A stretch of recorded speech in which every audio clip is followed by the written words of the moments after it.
Jadi ganti aja kalau salawat ka dibanyaki mun hendak juga baik istighfar kada usah. Karena istighfar itu permohonan ampun artinya. Jadi bila mengucap astaghfirullahalazim itu hati mesti bujur-bujur. Bila kada usah astagfirullahalazim ganti yang lain aja. Namun kita berzikir la ilaha illallah, hati kita kada la ilaha illallah kada seberapa. Atau salawat hati kita kada bersalawat kada seberapa juga, bahayanya, risikonya paling-paling kada berpahala. Tapi kalau nya astaghfirullahalazim, nah itu hati kita kada astaghfirullahalazim, Allah marah itu. Dianggap Tuhan mah ulu-ulu.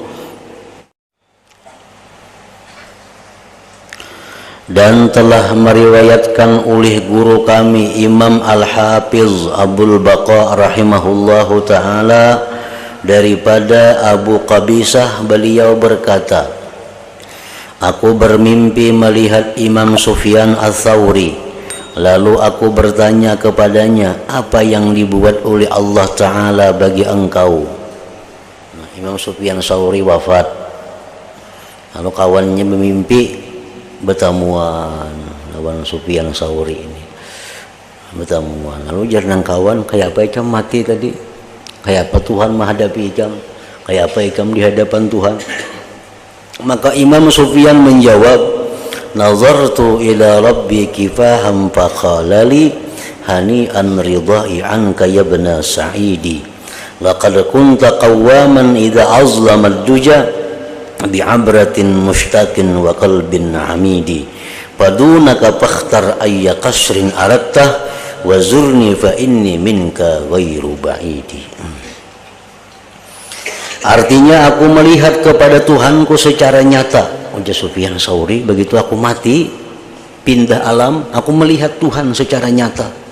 Maka ia berkata kepadaku, bergembiralah engkau karena engkau telah mendapat keridhaanku wahai ibn Sa'id. Sufyan Ats-Tsauri, sesungguhnya dahulunya ketika engkau dalam dunia, engkau senantiasa beribadah di waktu malam apabila ia telah kelam.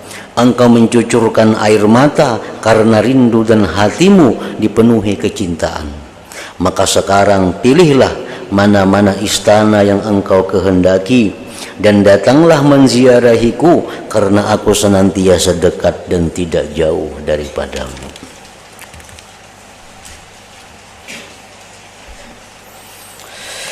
Dan telah meriwayatkan oleh guru kami Al-Imam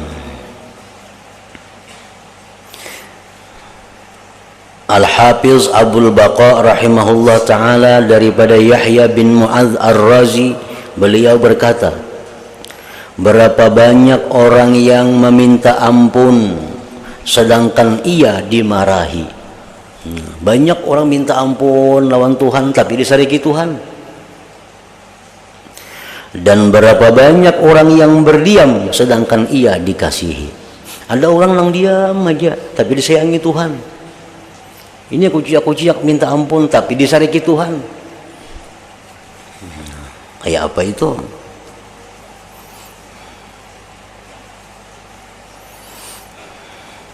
Yang pertama ialah orang yang beristighfar tetapi hatinya lalai.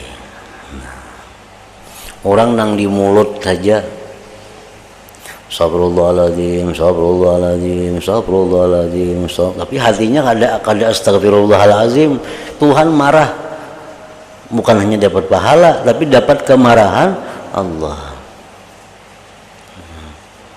Karena astagfirullahaladzim itu i'tiraf. I'tiraf itu apa? Artinya mengakui. Astagfirullah, ulun minta ampun kepada Allah yang maha besar. Kan mengakui. Nah, orang yang mulutnya hanya mengakui tapi hatinya kada mengakui, itu Allah marah. Kayak kita juga sejauh-jauh kada usah mendingkan Allah Ta'ala, kita aja. Ada orang datang, orang berbuat salah lawan kita, berbuat macam-macam kejahatan kepada kita, datang lawan kita, minta ampun, minta, tapi hatinya kada sarik kada kita. Tentu sarik kada dari hatinya. Nah, apalagi Allah yang maha tahu isi hati kita yang sehalus-halusnya. Jadi bila mengucap astaghfirullahalazim itu hati mesti bujur-bujur. bila kada usah astagfirullahaladzim, ganti yang lain aja. Namun kita berzikir la ilaha illallah, hati kita kada la ilaha illallah kada seberapa. Atau salawat, hati kita kada bersalawat kada seberapa juga, bahayanya, risikonya paling-paling kada berpahala. Tapi kalau nya astagfirullahalazim, nah itu hati kita kada astagfirullahalazim, Allah marah, itu dianggap Tuhan maulu-ulu.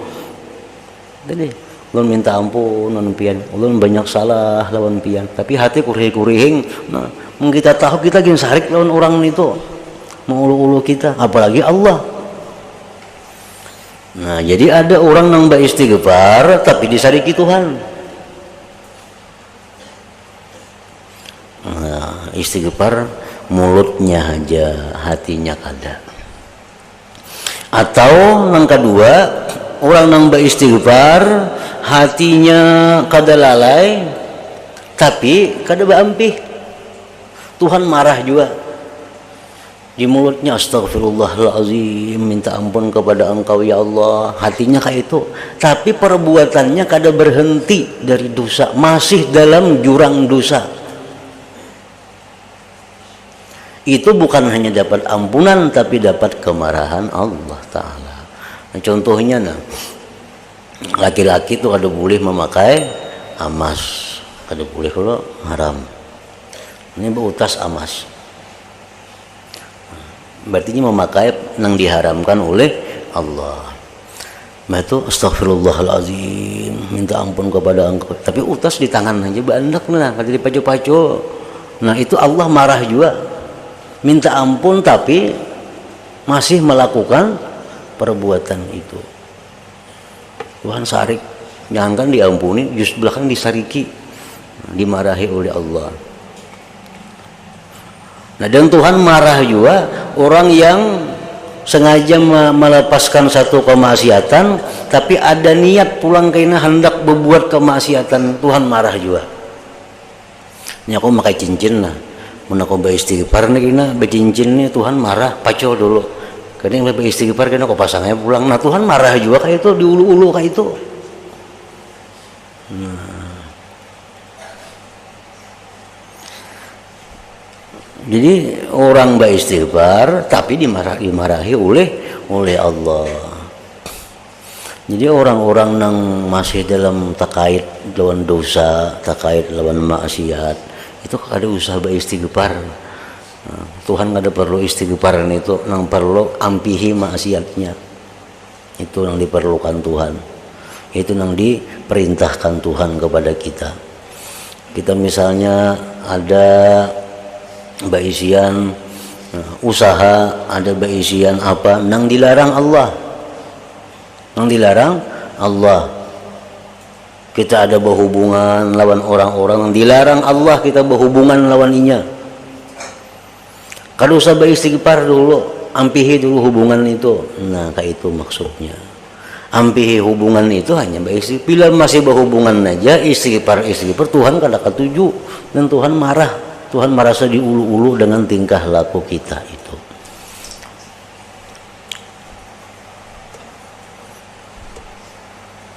Jadi ganti aja orang salawat ke dibanyaki, mun hendak juga baik istighfar kada usah. Karena istighfar itu permohonan ampun artinya. Karena istighfar ini mestinya dilakukan sesudah dia tobat. Kan sesudah berbuat dosa, menyesal berbuat dosa lalu baampih ini berniat pulang kada nak mau ulang lagi, habis nah nyar astagfirullahaladzim, minta ampun dahulu tuh pernah melanggar, minta ampun dahulu pernah berbuat haram, minta ampun dahulu pernah maksiat. Nah jadi itu istighfar andaknya imbah tobat. Istighfar itu andaknya imbah tobat. Ini sebagian ulama mengatakan bahwa termasuk syarat tobat itu ada istighfar. Jadi imbah 3 macam tadi hanya diakhiri dengan astagfirullahalazim, astagfirullahalazim. Bila orang beristighfar kepada Allah, minta ampun kepada Allah, tetapi dia masih kada berhenti melakukan kemaksiatan, maka istighfarnya itu perlu kepada istighfar lagi. Orang beristighfar dari istighfar yang ngarannya. Kenapa? Karena istighfar yang pertama itu istighfar yang maulu-ulu. Istighfar kedua ini yang bujur. Jadi istighfar kita ini perlu kepada istighfar. Istighfar pertama kita ucap astagfirullah, tapi kita masih dalam satu dosa, masih belum berhenti, masih belum mencabut diri. Nah, maka istighfar seperti itu, istighfar yang mendatangkan kemarahan Allah, itu perlu pulang kita kepada istighfar yang lain lagi. Makanya ada di dalam kitab Sa'adah Darain, dalam kitab Sa'adatud Darain disebutkan oleh Imam Yusuf bin Ismail An-Nabhani, disebutkan apa amalan yang paling baik untuk orang-orang awam. Yang paling baik itu membanyaki salawat. Mana abdalnya lawan baik istighfar? Abdal salawat juga. Kenapa? Istighfar ini berbahaya. Bila kada berhenti dari dosa, istighfar kada datang ampunan, bahkan datang kemarahan Allah. Nah, lain hal tadi kita misalnya berdusta. Nah, tadi kita berdusta ada, atau kita menggibah orang, lalu kita astagfirullahaladzim, menyesal. Nah, itu bagus itu istighfar daripada gibah tadi. Yang sulit ini orang yang masih dalam keadaan satu dosa. Contohnya lah, orang membungakan duit, atau orang minjam duit berbunga setahun ya, itu hanya punah. Nah, dalam setahun itu dia berada dalam satu kemaksiatan. Mbak istighfar kada kawa, kecuali ampihi dulu. Nah, semalam aku mau hutangnya ikan berbunga, kada jadi gini berbunga, kada usah kutakutan. Nah, ayo itu nyoba istighfar. Atau nah semalam aku berhutang lawan yang berbunga, aku bulikakan, kok kada jadi aku takutan. Nah, nyarba istighfar. Kalau masih jalan tiap bulan mencicil mbak istighfar, itu kada kawa istighfar, justru dimarahi Allah. Istighfar ini andaknya sesudah berhenti melakukan dosa, sesudah berhenti. Jadi menghendak istighfar yang lain aja, yang itu jangan diistighfari. Misalnya orang ini ada membungakan duit lagi 10 bulan hanya punah, 3 bulan mencicil, itu jangan diistighfari. Menghang beristighfar juga tadi ada berdusta, sekarang hampir berdusta menyesal, istighfar dari dusta. Tadi ada melihat yang haram, sekarang sudah hampir kalau jadi lagi. Nah, istighfar dari itu. Kalau istighfar seluruh dosa kada kawa, karena masih ada cicilan tiap bulannya lagi yang mesti dibayarnya. Nah, itu jadi marahi Allah itu.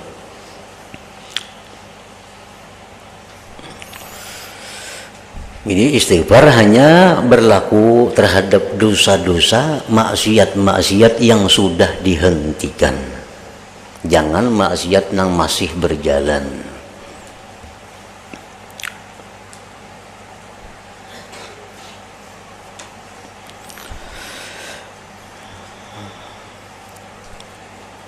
Yang pertama ialah orang yang beristighfar hatinya lalai, dan yang kedua ialah orang yang berdiam tetapi hatinya mengingat Allah. Nah, istighfar tapi dimarahi Allah, nah kayak tadi contohnya.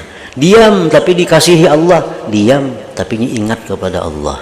Ini diam aja, diam tapi hatinya ingat lawan Allah. Nah, ini orang dikasihi oleh Allah.